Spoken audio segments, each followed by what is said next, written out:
ఒక తప్పుని కవర్ చేయడానికి ఇంకొక లేని తప్పుని సృష్టించడం, లేదా నార్మల్ ఇష్యూని ఒక ఎక్స్‌ప్లాయిట్ చేయడం అన్నటువంటిది వామపక్షాలకి స్వతంత్రానికి ముందు, స్వతంత్రం వచ్చాక ఈనాటికి కూడా అలవాటు.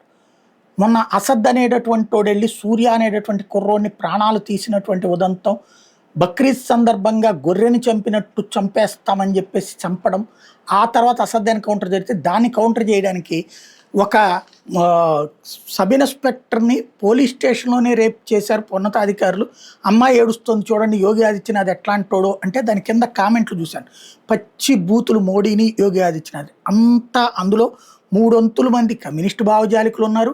దేశం నాశనం అయిపోయింది, తినటానికి లేదు, బతకలేకపోతున్నాం, కష్టాలు పడిపోతున్నాం అన్నటువంటి వాళ్ళు. వాళ్ళందరిది సోషల్ వాళ్ళ ప్రొఫైల్స్ చూస్తే ప్రతి ఒక్కళ్ళు కమ్యూనిస్ట్ యాక్టివిస్టులే. రెండో పక్కన ముస్లిం సంఘాలకు సంబంధించినటువంటి వాళ్ళు ఇక దొరికిందే ఛాన్స్ అని బూతులు తిట్టడం.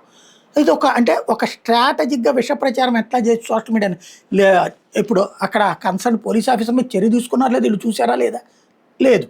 జస్ట్ అమ్మాయి కంప్లైంట్ చేసింది, దాని ఆధారంగా యోగి ఆదిత్యనాథ్ దుర్మార్గుడు ఇట్లాంటి కోణంలో ప్రొజెక్ట్ చేసుకొస్తున్నాడు.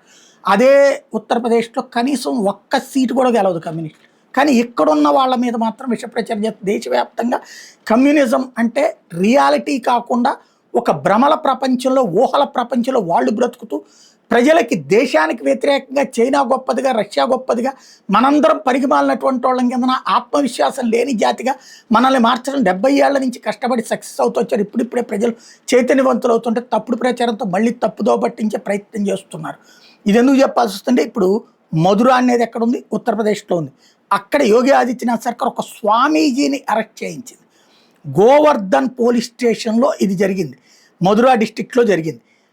ఏంటయ్యా అంటే రాధాకుంద్ లొకాలిటీలో ఒక కుర్రోడు స్వామీజీ అవతారం ఎత్తాడు. 6 సంవత్సరాల నుంచి స్వామీజీగా ప్రాక్టీస్ చేస్తున్నాడు, పూజలు చేస్తాడు, భజనలు చేస్తాడు. దీంతో గీత ఏది భగవద్గీత చదివిస్తాడు, అందరితో ఉచ్చరింపజేస్తాడు. ఇదంతా జరుగుతుంది. అనేక మంది మహిళలు, యుక్త వయస్కులు కూడా ఇంట్రెస్ట్ చూపెట్టడం ప్రారంభించారు. ఎందుకంటే అతను ఐఐటి గ్రాడ్యుయేట్ అని చెప్పాడు. దాంతో వెల్ ఎడ్యుకేటెడ్ ఉమెన్ కూడా ఆ ప్రెమిసెస్కి వచ్చి కార్యక్రమాల్లో పాల్గొనటం అలవాటైపోయింది. ఓ రకంగా వాళ్ళు తాదాత్మ్యం చెందుతున్నారు.